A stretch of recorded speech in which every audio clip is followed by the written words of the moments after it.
What's goody, y'all? You guys know who it is. Ringside Rave. Make sure to subscribe to us on YouTube, follow us on Instagram and Twitter, and let's get into this podcast. What's up, everybody?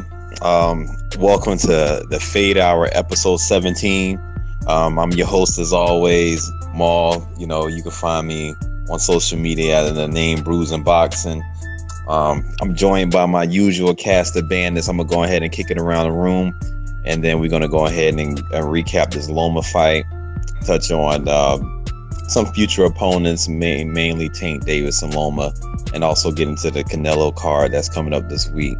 But yeah, again, man, this is your boy Maul, Brews and Boxing, drinking a triple IPA that's about 20%, so I'm gonna be good. Dang. So That's what it is. let's go ahead, everybody. Go ahead, fellas, introduce yourself, and then you know how we normally do it. Out on bail, fresh out of jail, California dreaming. What up, y'all? This your boy Newzz, representing Ringside Rave all day. You know what it is with me, man. Right back at y'all with the Cali skin. Got the bronze skin now, you know what I'm saying? California news, you know what I'm saying? That's what we're gonna do at West Coast News. Got the gelato on deck, coming back from the Sour Pebbles, coming back from the Black Mamba, pause on that. Coming back from the Platinum Girl Scout cookies, right back to do this live episode of the Fade Hour with y'all. I cannot wait to get into it.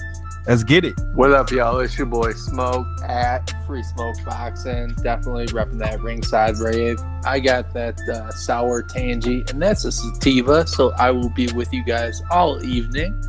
And I am drinking Larceny, which is a bourbon that may make you commit larceny. So let's get into this right away. Yo, what's good, y'all? It's Pat Scorpion, New England representative, man.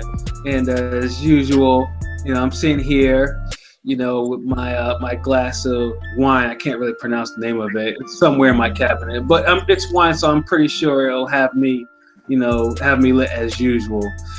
So yeah, let's get to this, man. What up? This is your boy P, repping Ringside Rave, Bodega Boxing, and today I'm drinking at the big boys table. Today I got me my bottle of Ciroc Red Berry. Unfortunately, my Ziploc bag could not make the trip, but that'll be for another day. Oh, what up, y'all? It's Leon from Champside. I'm just chilling. I got that shit that Kill Bill, so let's get into it. Let's go ahead and get into it. Episode 17. This past Saturday, arguably on a lot of people's list, number one pound for pound, Loma, he did his thing. But before we even get into the recap with his fights with Pedraza, I'm just going ahead and kick it around the room. We can let's talk about the two fights that was on the undercard. You know, we got Mr. Lopez, who did his thing, and then we had a title that switched hands with Dog Bay getting the dog shit beat out of him. shit. And 20%. God damn, Mom. I mean, Yeah. I know it's 20%, but damn, have some tact, my nigga. Damn. I'm just saying, he did. I mean, but dog, what was the little war chant he be saying? What a little motivational chant he be saying? Yeah. But yeah, man, y'all go ahead and drop y'all thoughts on that. I'm gonna slide it around the table. Yo. Let's pause. Yo, so I'm gonna say this. Teofimo Lopez, he wasn't really on my radar before Saturday. And before Saturday, he said, I'm going to steal the show from Lomachenko again. And he did that with one of the knockouts of the year. He took Mason Menard out before many people could finish their first bowl or beer or their second piece of pizza or what the fuck ever. And then you had Dogbo facing like a 5'9", 121-pound Mexican with like 80-inch arms, pause, I guess. And he got touched up some serious. The undercard was fire though. Teofimo Lopez for prospect of the year. Holla. Let me. First of all, I'm gonna pat myself on the back because I'm gonna pat myself on the back because I was the one that been saying for a minute Teofimo Lopez is the future. Him and Shakur, 1A and 1B. Shakur is 1A, Teofimo is 1B, and What happened to that other Mexican though that you was repping? Oh, what? What Mexican that you were repping? I don't rep any Mexicans, so I don't know who you're talking about. But he looked great. The beast he wasn't there for long, but he made it count. You don't get paid by the hour. So if I can get him in, get him out. Got him out there way quicker than Devin Haney, and both of them are ready. So I'm already lit. I'm already hyped over my boy Teofimo. And unfortunately, Dogbo, like you said, got the dog shit beat out of him. And tact. I'm sorry, man. But you gotta speak the truth on the fade hour. That's all. Yeah, man. It ain't our fault. It ain't our fault. His chin let him down. This wasn't his night. Okay, can we say that? He tried. This wasn't his night. You can't come out there doing all that taunting and chanting in the background, all that warrior chanting, and get sent to the bushes. Hold on. He didn't get knocked out. No, he didn't get knocked out. He stayed on the street like a warrior. No, he's sent to the bushes.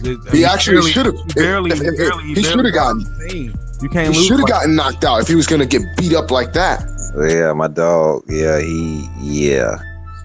Man, like I said, you can't sleep on a Mexican, man. Especially an unknown Mexican, but especially an unknown Mexican who has a work rate, out the ass. Pause. Who never stopped throwing punches.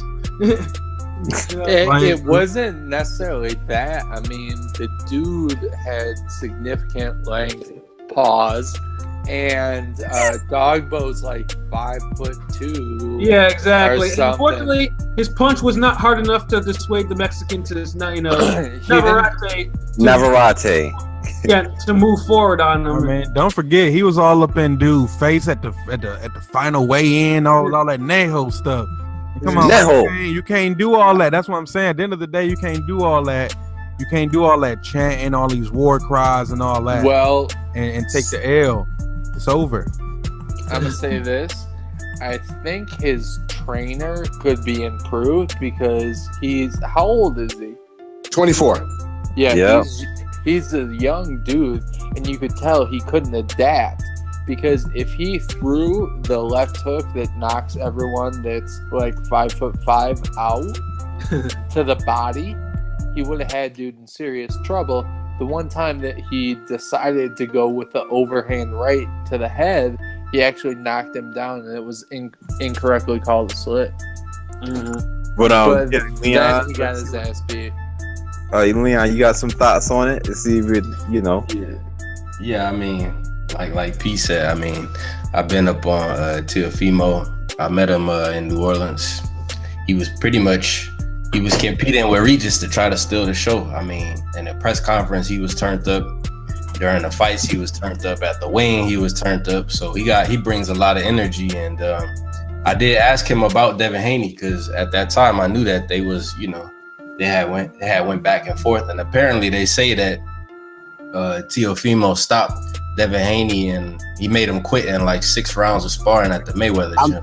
I'm gonna co-sign that because I have actually heard that as well from people over here. I've heard that he made Devin Haney quit. Yeah. I heard that, but somebody told me. Hold on, so let me get into it. Let me finish my thought. But so I heard that. So there you have it. P said he heard it. I mean, people are in the Mayweather gym. It's the doghouse, right? If it happens, it ain't like it's clocked rounds, and I mean, we don't know how it went down. What happened? If it was, P, do you know the story in detail? Go for it. I don't know the full story, but from what I've been told, that he beat him up pretty bad. Things got heated over there. They wouldn't. I can't reveal my source, but he wouldn't tell me the whole thing. But he let me know that it happened and that it wasn't a good look for Haney. Yeah. So I also heard that something, a little bit off topic. I also heard that something similar to that happened with Devin Haney and Shakur. Hold on. Let me go ahead and go. Hold on, Smoke. Let Leon get it off. I'm just hitting the surface right now. But, so where I was at. So I heard, so I asked him about Devin Haney when I was there, because people, it was New Orleans, there wasn't a lot of people there. So I had an opportunity to talk to him for a while, and I asked him, I was like, do you see Devin Haney? I said, I gotta ask you about Devin Haney. Do you see him you know, down the line as like, you know, one of your big fights. And he was like, he almost seemed like he was annoyed. Like he was like I'm not worried about no fighter unless they got a title. And that's where you see, if y'all saw that clip I posted to him, he was like, I don't want him unless it's a title or it's to be undisputed. So that's the kind of energy he bringing. So when he tell you that he's fighting Menard and he knows Devin Haney fought him, and he like, I'm not gonna have a similar performance. I'm way different. And the way he knocked that dude out, it shocked everybody. It shocked that dude. You know what I mean? He literally was shocked. And so, I mean, that was a crazy KO. And I remember, I think Ringside Rave, or you know, somebody might have posted about the prospects. Y'all had Ryan Garcia and Devin Haney. To my next topic. Yeah, and I was like, I don't remember if I replied on the thread or what, but I've been thought that Teofimo Lopez was in that because he got that grown man strength already. You know what I mean? Right. He don't fight like a Haney, or Shakur is coming a little stronger now too, but this dude, he trying to get you out of there from the jump, and he's crisp and he's powerful. So that, and then on Dogbo, man, he didn't come with it. I mean, it almost makes you wonder, did you spend too much time chanting and all that stuff, right, and not focusing on what you needed to do? Because the guy was long, and like Pat said, he was very active, but it just, to me, stylistically, it was a bad matchup. Dogbo or whatever didn't take enough time to prepare for that fight. You kind of got that feeling, but if I think after the second round he had one of those oh shit, you know what I'm saying, kind of moments. But no, I was gonna ask everybody. I'm glad Leon brought that up. You know, I want to say about 5 or 6 casts ago, we did have you know, everybody here kind of unanimously felt that Haney and Shakur. I don't know what everybody went. I do. You're right. My list. I still have it the exact same way. I was gonna ask y'all, have y'all lists changed when you ranked Lopez, Stevenson, Haney, and Garcia? No, you know, now they've all actually I remember that because I was the one that posted that. Right. Okay, go ahead, P. My rankings for them off of skills and talent to me is still the same. It's still Shakur's number 1, Teofimo's number 2, Haney is number 3, and Ryan Garcia is number 4. But the thing is, 1 through 3, they're all really fucking good. They're all really good. They're almost all like if you interchange them and put any of those 3 at 1, I can't be mad. You know what I'm saying? It's just my personal opinion. I have Shakur at the top, but I can't be mad at anybody that puts Devin Haney at the top because I think he's really, really good too. So it's a preference. I can't be mad at either 3. Right. I think we all came away unanimously that Garcia was by and large number 4. Of course. Yeah, I think we all agreed on that. Though the other 3 might be interchangeable. Right. Can I ask y'all something though? I mean, is that just names? Because don't forget about Carlos Balderas. Yes. Yeah, Balderas. Right. Because that dude, if y'all paying attention, all these dudes, they got a little history. They got a little history because Balderas and Teofimo. Apparently, I also heard that Lopez was the rightful winner for the Olympic spot, but somehow Balderas got it. I don't know if that's true or not. I haven't verified it, but I heard it. And then you also got Balderas and what's your boy name?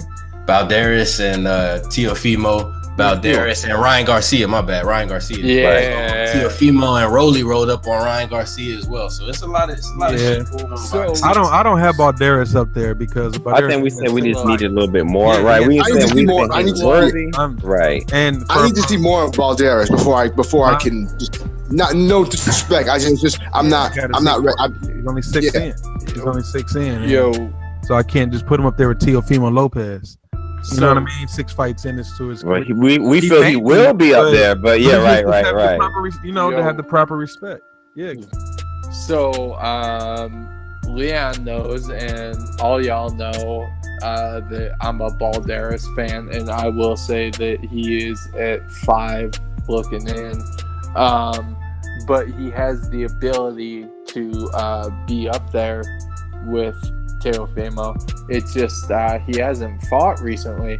I mean, Leon and I saw him fight on the Mikey Easter undercard, and he beat the shit out of the dude. But since then, he pulled out of the fight, and I mean, I really don't know what's happened since. With respect, I mean, pretty much, like I was saying, ain't shit. So get back in the ring, Mr. Balderas, and then we will get back to supporting you hardcore.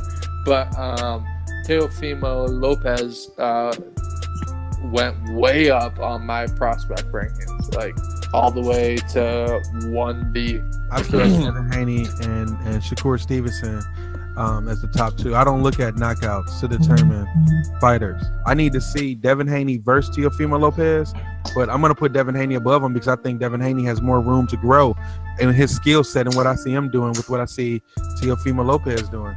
A month from now, he'll be back in the ring too. Just plugging that in. Just plugging that in. That they're all close. They're all A. Now, don't get me wrong. They're all A. But I mean, at the end of the day, you got to rank them. Somebody got to win the gold. Somebody got to win bronze. Somebody got to win the silver. So that's how I would have it. That's my top three. To me, I'm just waiting for more separation between just the. Yeah, they're pretty much the same. Yeah. Yeah, it's not really too hard to break it down or go into too much detail. But what I can break down and go into detail is another prospect people need to keep their eyes out on is my boy Charles Conwell, who actually will be returning next time. I found this out when I was out in Cali. Somebody had told me that Charles Conwell's from Cleveland, actually from Cleveland Heights. He follows Ringside Rave too, so shout out him. Yeah, he does. I heard he's Olympic, youngest Olympian in U.S. men's boxing history. That's what we're talking about, Charles Conwell. He's actually fighting in Columbus next weekend. I think I'm gonna have to go down there because I don't think the tickets are gonna be too bad. So I'll drive a little 2 hours down there. Hopefully, he'll be in the ring with Manny Woods. So yep. And he had a knockout in New Orleans. Yeah, New Orleans. People got to keep an eye out on him, man. Like Charles Conwell's nice. That boy been putting in work here in Cleveland for a minute. I heard about him when he was like 14. Wow. Like they were talking about him. So yeah, he's a beast. I'm surprised he went up to. I mean, I'm happy he dropped down to junior middleweight. He was fighting that middle. So that's another prospect just to keep our eyes on in the future. But shoot, man, let's not waste any more time, man. The main event saw Loma do his thing. A lot of people, I saw a mixed reaction, so I want to go ahead and kick it around the room. Pat, we had an interesting talk about that in the chat about Loma and how he looked post-fight, as far as judging him on his standards, at his, how we look at him. So how do you think he looked? How you thought Pedraza looked? I think a lot of people not giving him credit for how he made Loma earn the victory, in my opinion. So I just wanted to kick around and see how you felt about it. Well, I mean, you know me. I mean, I have my own views on Lomachenko more than everyone else in here. I don't hold him as high regard as you guys, but I do recognize he is a skilled fighter. In this fight, it was clear to me that his shoulder, he wasn't 100% confident in his shoulder. I don't know. And he fought really tentative. He didn't really use his right hook all that much. And Pedraza's movement and defense was giving him fits. It was really giving him some fits. I mean, and that's why the fight in itself, especially in the first half, was so slow, because they were trying to really try to figure each other out. I think they were a little cautious or whatever. And it was a hard fight to score. It really was. Although, like Lomachenko did, I think he landed his left hand a lot more than and then as it went on, Lomachenko, he turned it up, and Pedraza really didn't at this particular point. And then, of course, you had the 11th round where Lomachenko fucking knocked Pedraza around for a solid 3 minutes of that. And how Pedraza survived that fucking round, I don't know. He went down twice. I don't know how he survived it, but he got up. He survived it, and he went to finish the fight. So I mean, I give Pedraza all the credit in the world. Like I said, he gave Lomachenko some trouble, but Lomachenko, he showed that he was able to adjust and get that decision. What I do think, though, is Lomachenko is reaching his ceiling in terms of his divisions. To me, because I mean, even though I don't think Pedraza hit him all that much, Lomachenko's face was a little bit marked up than usual, surprisingly. And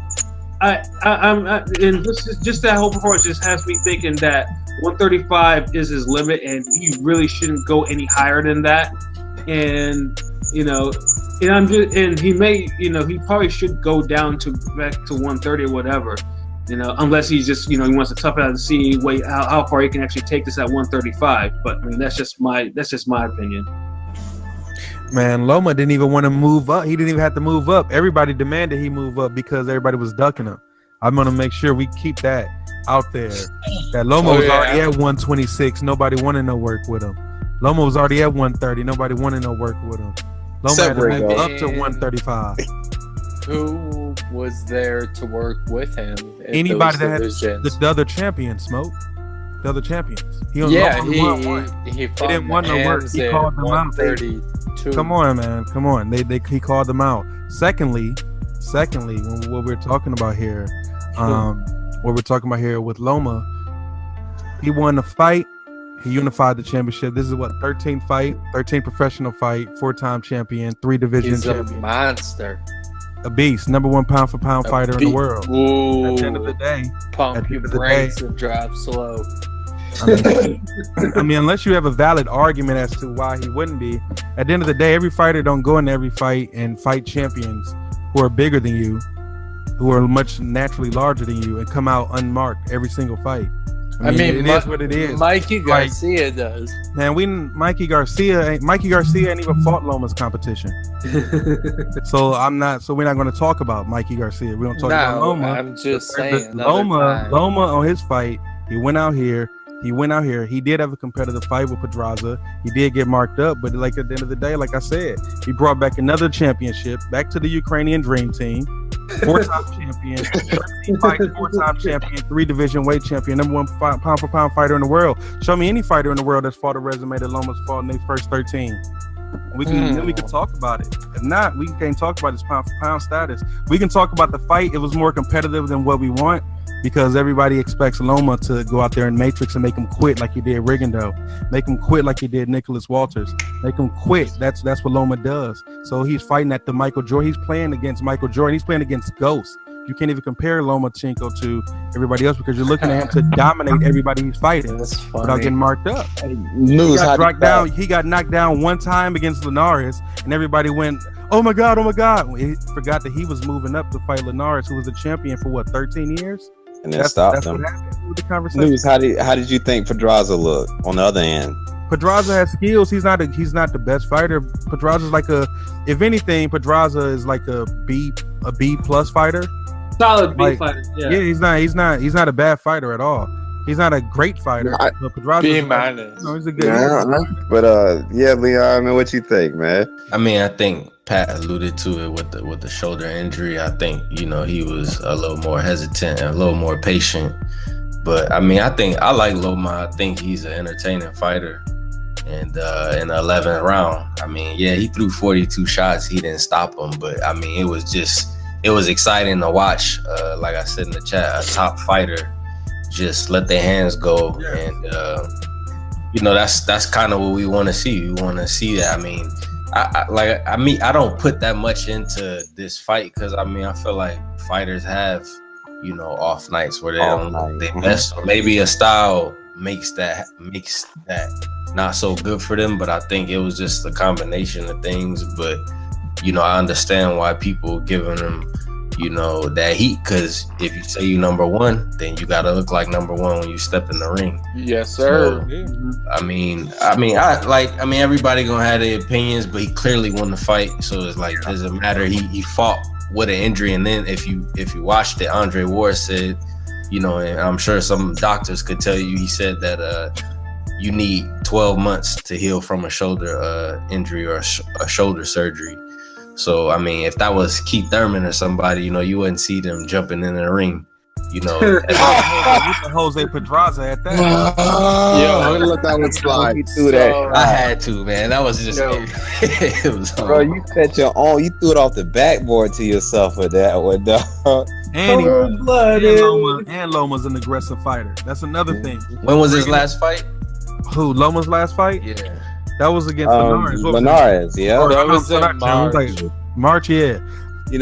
Tank and Loma, we've touched on that kind of over a few casts, but how do y'all feel that fight would go? I mean, I know Tank's been pretty inactive. Floyd tried to Floyd talking about making the fight earlier this year. That didn't come. Tank had a little feelings about it. But yeah, after that performance, does that fight become a little bit more intriguing to y'all, or do y'all still lean towards picking that fight? Because I still pick Loma, but I want to swing it around the room and get y'all opinion on that potential fight down the road. It all comes down to one thing, Maul: the struggle. It depends on whose struggle shows up first. If it's gonna be Tank struggle with his weight or Lomachenko struggle with his shoulder. And let me ask you this, Pat. On top of that, like what will Tank do that you think could trouble Loma? What does he have in his arsenal that could give Loma a long night? Power. Well, before Tank, succumbed to candy eating, he was pretty intimidating. Like dude used to do was aggressive, like super aggressive, and I don't know if Lomachenko. I mean, he didn't handle that too well with Salido at first, until Salido got a little tired, and then it was too late for him. But I can see Tank. I can say if Tank got himself in shape and got his mind right and went back to that aggressive mind state, that would be the one thing I would say that would trouble Lomachenko if they ever fought. But at this early prediction, if that were to ever happen, but I know there's not enough context in it because Tank has been inactive and stuff. Tank has been getting fat. That's what he's been doing. He hasn't been doing shit. Tank, we gotta make a prediction. Yeah. An early prediction. Just throw it out there. There's not enough context. Pat say KO Tank because that's what we all know you think. Well, you don't know how I think. You're not in my mind. Yeah. So if I had to make a prediction, that I would say Lomachenko would win. It would be like a late round stopper, just something like that. Tank will probably get broken down. That's my early gut feeling prediction. What about you, P? Oh, I'm still going Lomachenko unanimous decision. I haven't wavered from that yet. Same here for me. I haven't ever seen Lomachenko struggle with an opponent the way we seen Tank struggle with that one guy that one time. That dude. Yeah. On the Floyd undercard? That one fight. So when fighters show me there is a possibility that you can do that against that level of competition, I got to think that what happens if that fighter shows up against the number one pound for pound fighter in the world. Yeah. So I don't think the Tank has anything that would make it a long night for Lomachenko. A short night, yes, but not a long night. The Tank, it's going to be a long night for him if he doesn't get him out of there. Yeah, I can see Tank. I can see Tank knocking out anybody. That's the thing with him, though. Like, how we talk about Deontay Wilder? Yeah. That's what it is with Tank, except for I know we bring up I love Deontay Wilder, Bomb Squad, but Tank's power in his weight class with his hand speed and the way he throws is much more vicious to me than Deontay Wilder's, because Deontay Wilder's a lot sloppy with it when he's throwing. Tank is not throwing sloppy bombs trying to get you out of there. Tank is throwing missiles, and he's very accurate. So I can see him rocking Loma, and if he does that, he could possibly put Loma out. I mean, that's the only way I can see it, though. I don't see him beating Loma via UD. I don't see that. I can see a split decision because of knockdowns maybe early in the fight, but if I'm putting my money on it, I'm going Loma. I'm going with the more skilled fighter all the time. And he's a Ukrainian, so we don't bet against that. Kane do not bet against Ukrainian. So let me ask, what is this at 135 in 2019? 135. Yeah. Hold on, let me drop my shit because you almost touched on it. I'm picking Tank. I already said I was picking Tank. So Loma is 30 right now, and I don't see Tank. I mean, Tank's not in the rhythm. Like I said, he's not active. So he's not gonna fight. He's not gonna fight Loma in the next 2 years, I don't think. And if Loma's 32, 33, and he's not waiting, as we know, he's what, 12 fights in, and look who he's fighting. He's not fighting no jobbers. He's fighting champions back to back to back. So if he continues like that, he's gonna have a lot of wear and tear. And they're not gonna fight until Tank is firing on all cylinders. He's in a rhythm, and it makes sense, especially if he's under Mayweather Promotions. and I think all the advantages will be with Tank. I mean, I think if they fought right now, Loma would just outwork him. Outwork him, period. Just right now. In the future, I think Tank too. That's what I'm saying. Like, I can't even look at it right now because Tank he's fought, like I said, he fought once in 16 months. And he looked like they say, he looked like a middleweight at the Porter and Garcia fight. So, but I mean, Tank saying he want that work now though. So all I could do, if you're gonna say set the fight up and all this stuff, I expect you to make the fight. I just want to know why he didn't feel that way in February and March when that was brought up. I don't even care if you feel that way now. Make that fight in 2019. If we go 2020, I'm gonna say that it was just. Honestly, I don't like when fighters do that because it's boxing, and you're a champion. Other people are champions. And other fighters actually do step up and fight the best fighters. Don't call out fighters, talk back and forth about them, but then don't fight them. Tank can fight him if he would, because I thought, like y'all was saying, I thought Floyd was trying to set that up last year. So that's a fight that can be made. So hopefully it does happen this year. If you gotta wait till Loma falls off, if you gotta wait till I lose a step, then I mean you can beat me when I'm not in my prime, but you couldn't beat me in my best. You mean but it's not just that though. It's the politics as well, right? Because we're not getting Crawford Spence. You know what I mean? That might be 2 years from now. Mm-hmm. I don't see Loma getting out. I don't see Loma being past his prime anytime soon. He's not that old. Like, what'd you say? He was 30? Niggas turn 30 every day. Look at 31. Look at his fight class though. He's at 135. He's not a heavyweight. They age a lot faster.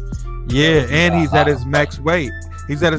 Somebody brought that up. I think it was Smoke in the last segment talking about Loma at 135. But at the end of the day, when you meet your max weight, that's as far as you can go. We've seen what happened to Andre Ward when he moved to the light heavyweight.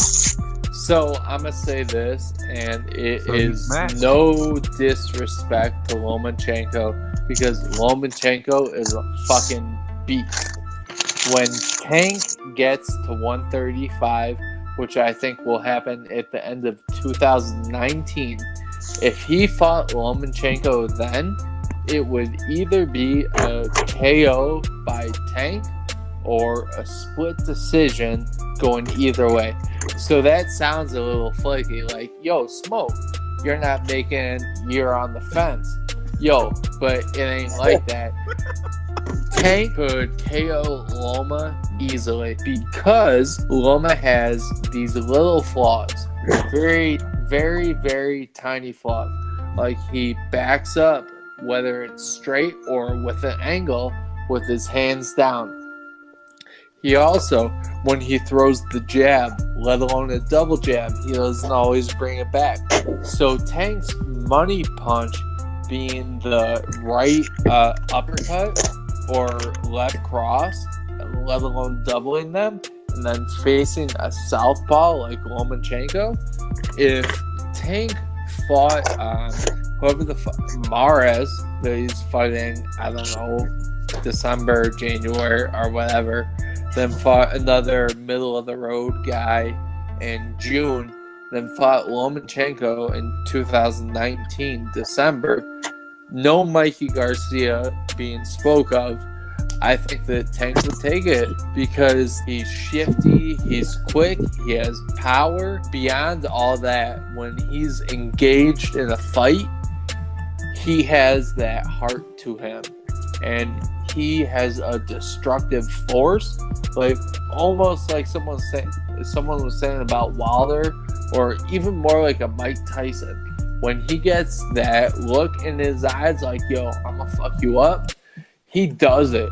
Whether you're Lomachenko or Floyd or whatever. And I ain't gonna speak to sparring sessions, but people say words and that's it. On the zone, anybody interested in the card? How y'all feel the main event's gonna happen? Canelo's going up to 168, saying that that's gonna play into his advantage. Because he, we all know how big he likes to get paused. Mega pause. So, but yeah, Newzz, I know, how you feel about this fight and this card in general? Well, I like the card for the simple fact that I'm a person that goes to my events for the A sides.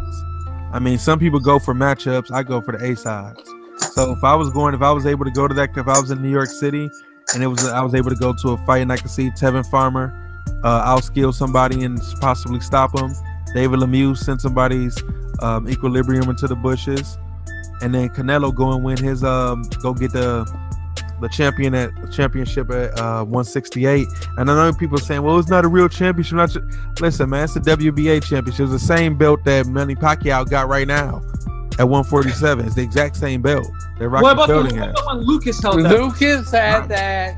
Right, yeah. You downplayed that belt when Lucas had Was it real? I caught it. I mean, because you downplayed it when AB got it the first time. When The AB regular. got it originally. To me, it's AB got it from Khabib Al-Khabib. That's what he got it. That's what he got that belt from. Because y'all wouldn't let me live. He won that belt because that was the night Matisse knocked out. Matisse beat somebody. Damn, I forgot it was. Matisse was fighting that same night. But anyway, yeah, I would love to see that card. I'm definitely gonna tune in. I can't wait to see Canelo back and get, like I said, become a champion and have that junior middleweight, super middleweight, 3-division champion. No. You want to be a 3-division champion? Oh, I mean that regular belt. I mean, I'm gonna have to call this WB. I can do about it. Newzz. We gonna have to go to the WBA and be like, the hell. Belts in For real, having a regular champion, the super champion, right? Especially when Caleb Smith just went out there and got that that belt through that tourney. But that is kind of disrespectful to Caleb Smith. Think about it. We just watched him win the super middle tourney 2 months ago, 3 months ago. And then Caleb Smith actually KO'd Rocky Fielding in one round. You know, that's Fielding's only one loss. So it's even it's disrespectful to Caleb Smith for real. Yeah. Yeah. I mean, so WBA, when you start listening, which will probably be too late, get that regular belt the fuck out of here. Because who wants to be a regular championship? I mean, being a regular champion is like, I don't know, being a regular dude. Yeah. Yo, Like, what the fuck? Like that way. Wait a minute, though. You regular. You basic. That's a basic championship. You're a regular champion. Honestly, you're not even. Honestly, you're basic. You're regular. Honestly, that should be. Don't get me wrong. I make $35,000 a year. I drive a '98 Ford Taurus. But holla at me, WBA. I want to be one of your champions. Pause. Honestly, that should be annoying because you got 4 different variations of the same belt: the regular, the super, the vacant, or the interim. What the fuck? The interim. That shit be getting me annoyed. And I'll tell you something that I don't know. That just annoys me because then I look at him what the fuck? Why y'all got 3 the same three different champions with the same organization and what the fuck? Man, you know what? Yo, so I ain't trying to have a foursome with regular ass bitches. Yo, so could you imagine if Meek Mill made an album called Championships and then made another one called Regular Championships and Intercontinental Championships and North American Eastern Suburbs Wu-Tang Championships? Imagine they did that in every sport. Now this for NBA champion. Yo, you're the regular champion of the season. That's crazy. So whoever so this year wins the Super Bowl. Whoever loses the Super Bowl, we're gonna call them the regular champion. No. Because the regular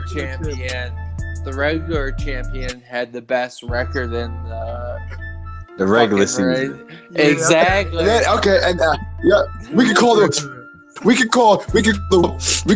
winner of the Super super champion, the loser the regular champion, and then we can call the Eagles the interim champions. Damn. The winner of the diamond and the emerald. Yo, we could my team will win a Super Bowl, motherfucker. Diamond, emerald, silver. Like, they got a lot of championship belts. But you know what? The one that gets that should be bugging.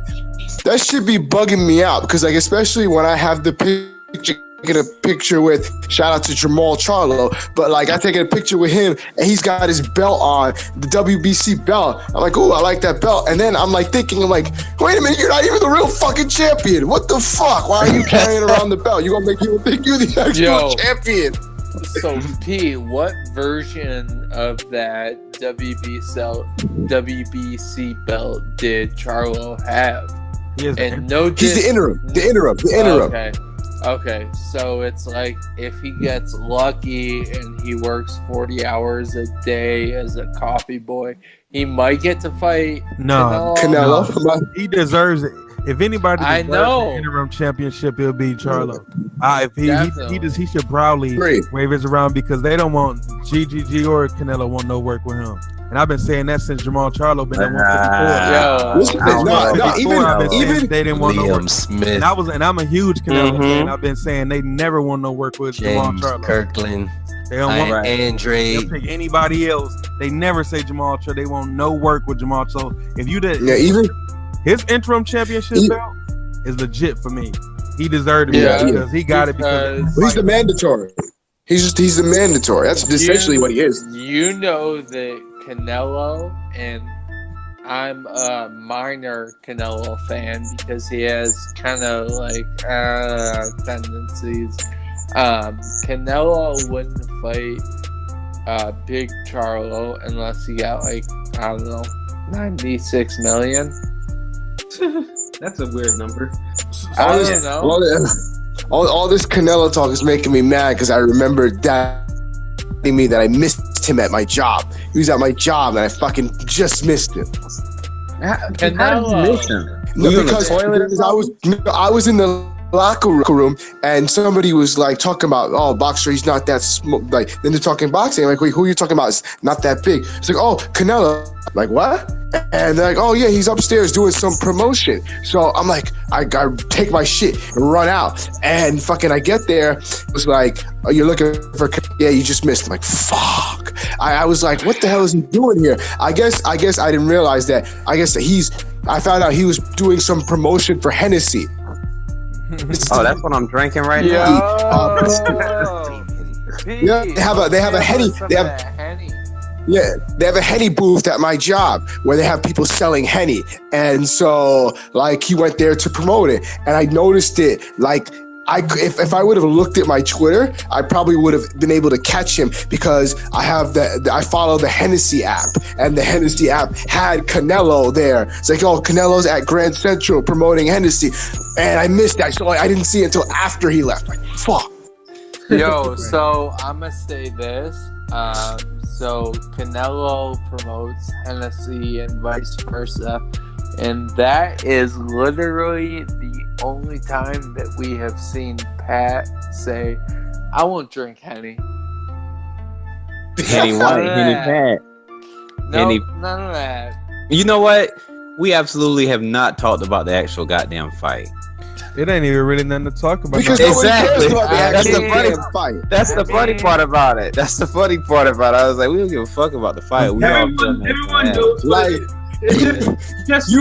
you know, I'm here in New York and I'm still not going to see it. You know it's bad when I fucking prefer. You know it's bad when I'm turning down to see Canelo to go to a goddamn Jets game and the Jets are fucking eliminated from playoff contention. Yo, and Daniel, how much are the tickets? It's Canelo. Yo, so you got y'all peep the fight poster though? No. How it made sure they made Canelo look even more small compared to him. so that it looks like, as soon as you see it, it's like, oh, okay, he's smaller. It just don't look. He looks a lot smaller to the casual eye, right? We think exactly. Canelo, yeah. But I don't even care, man. My boy Canelo could go up there, do what he got to do. Canelo gonna fuck him up. Go get this easy work. His last 2 fights was GGG back to back. It might be a third I'm one. not complaining. Hey. I'm not complaining. Keep going there and get this easy work. You know what I'm saying? Get his Vandes Montes-Rosian out the way. Newzz, as you mentioned, his last 2 was GGG, and recently, last 24 hours, we saw May 4th has been reserved for a possible, Canelo and Triple G. We don't know what's going on, but I don't know if you saw it, but that T-Mobile Arena got reserved by Loeffler, and Golden Boy. So it's a lot coming. of people think that maybe the third fight might be in May 4th, which is my birthday. It's May coming. 4th. But I don't know if I don't even want to see that fight so soon, man. I want to see them go beat somebody else. I was about to ask y'all, do y'all think Triple G deserve a rematch right off the back, or should he go earn the third? First of all, I don't like to use the word deserved, especially in boxing, because it doesn't really matter what you deserve or not. You either get it or not. It just I see Triple G just wanting to fight Canelo. But you know what I mean when I ask that. Like, shouldn't he have to? I'm okay with it. I'm okay with it because, unfortunately, whether you agree or not, in the eyes of the majority, most of them believe that even though the first fight was officially a draw, most people believe that Triple G won that fight. So in the eyes of the majority, it's 1-1. You gotta have the rubber match. You know what I'm saying? Mm-hmm. So why not? It makes the most sense financially. But how a lot of us in boxing like fresh matchups, and we like, Triple G Canelo again, because we got some killers at 168 that want to get in and just you see what I'm saying? All right, is there anybody that's more realistic that could get the fight, like that you'd rather see one of them fight instead? Realistic, keyword realistic. I like to see Canelo versus Jacobs. That's the only thing that's the only one I was gonna say that's realistic. Canelo and Jacobs, because I seen GGG versus Jacobs, and I thought Jacobs possibly could have got that win. Right. So I would like to see Canelo versus Jacobs, and I'd like to see GGG versus Jamal Charlo. And there's a guy. So and there's the IBF. There's Boo Boo out there too. Yeah. So that'd be a great fight too. Canelo versus Jacobs and Andrade versus GGG. Because Triple G doesn't have a belt. You know what I'm saying? He ain't got a belt. So Andrade, I think he could split decision Triple G. I feel like that every fight that Triple G has with someone that doesn't back down right away, it takes off like 2 years from his career. So if he is in fact fighting Canelo again, I could see it being the last fight of his career because the amount of left hooks to the face and body that he took, I mean, that could put someone down for a serious amount of time. And but he still didn't put him down. I mean, so yeah, I mean, never mind that Canelo hasn't stopped anyone in quite a while. So as much as you're laughing, Canelo couldn't even stop fucking Chavez Jr. and he was weight trained. Pat, no, smoke, speak some sense. He hasn't stopped. I'm gonna say this. If Canelo isn't dropping Triple G, that's going to happen. If anything, Triple G would have stopping Canelo some more. If Triple G would have beat Canelo, we would not have had to seen Canelo face Rocky Fielding, and that's the total fact. No, it's not. Because Oscar's gonna preserve him, and Oscar was gonna face Rocky Fielding, win or lose. If he lost, Rocky Fielding would have been. It's funny. It's funny now that you're. I was laughing at my job because one of the guys there, that's a casual, was asking me fighting this. Who's Canelo fighting this weekend? Rocky Fielding, and he dead ass Balboa. Like that's how bad this fucking fight is. Yeah. For people who got the zone, you know, it'll be on there, and for people who don't, will y'all activate y'all free trial? You know what I'm saying? They're actually showing it in the movie theaters. I don't understand it. I'm gonna simply. I mean, I'll watch it later. I'm not gonna buy the zone because I'm not even gonna be around to watch it. I'll catch the rerun online. No, I wouldn't. I don't know. I'll be myself. I'll watch it. Like I said, I want to see Canelo get that third become a 3-division champion. No, it doesn't count though. Rise higher in the lore of the Mexican greats. Only rise to a level that Mikey Garcia could one day hope to be. That legendary Mexican warrior fighter. Damn. Canelo. That's when we talk about that. Word. I'm looking at when Canelo gonna KO him. I mean, I think he gonna KO him with a body shot like he did Liam Smith. So what rounds y'all think I should drop the bet? On? 7. 8th. I think it's gonna take that long though. I don't know, man. I'm not gonna bet Canelo by KO. Yo, listen, I'll be honest. I haven't seen Rocky Felding fight before in my life, so I don't know. With that being said, I'll probably say around between 8 and 10. Like Pat said, he beat on Chavez Jr. for a long ass time. Out of there. And Chavez was, you know what I'm saying? A punching bag. This is a punching bag. Look how he looked in the last Triple G fight. He hit Triple G a lot of stuff out of the Triple G. Triple G was still standing. Never hurt. Heavy bag. But that was Triple G. Yo, so I'm gonna say this. Triple G has not been cleared for a fight, and his last fight took place 2.5 months ago. So the commission thinks different than we do.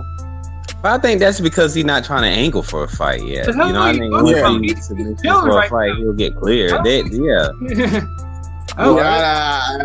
You're kind of reaching there, Smoke, but it is what it is. Yeah, go ahead and wrap it up. News, pause. Small had like 4 pauses today. Yeah. Oh god. Yo, man. Like, once again, it's your boy Newzz representing Ringside Rave all day. Y'all know what it is with me, man. I'm here with my brothers. I'm gonna give my little speech and then get back to this gelato. So I'll say thank y'all for tuning in. We on Instagram, YouTube, Twitter, Google Play, Podomatic, everywhere. I'm gonna turn it over to my brothers. Let you know where you can go find them, follow them, and support the whole squad, man. Hey yo, what up, y'all? It's your boy Smoke. Y'all caught me earlier trying to sign off early, but I stayed intact. So go follow that Free Smoke Boxing at Free Smoke Boxing, Twitter, Instagram, no burps included. I got the highest high grade. My bad. Holla at me. Go ahead, Pat. Yeah, man, it's Pat Scorpion, New England representative. I'm the one who just burped just a couple seconds ago, man. You know, that wine, you know, I felt it in my stomach. Pause. So yeah, man. I mean, yeah, man.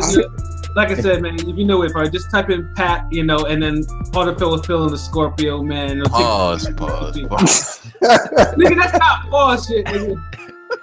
No, pause at what you said even 2 minutes ago. Yeah, extra stress. I felt that shit in my stomach. Y'all know where to find me, man. Yo, these acting to it, man. Yo, next person, yo. P. Yo, what up? It's your boy P, and you can follow me on Instagram and Twitter at Bodega Boxing. Follow me at the champ side. Shout out to Ringside Rave in the Fade Hour, man. That's it. Right to it. Bet. Yep. Bet, man. But yeah, I guess, you know, thank y'all for tuning in. Episode 17 of the Fade Hour. Leave y'all comments, feedbacks, everything, man. It's much appreciated, man. All right, y'all. Peace. Peace. All right, yeah. thank you guys for listening to Ringside Rave. We appreciate you guys. We'll see you next time. Peace.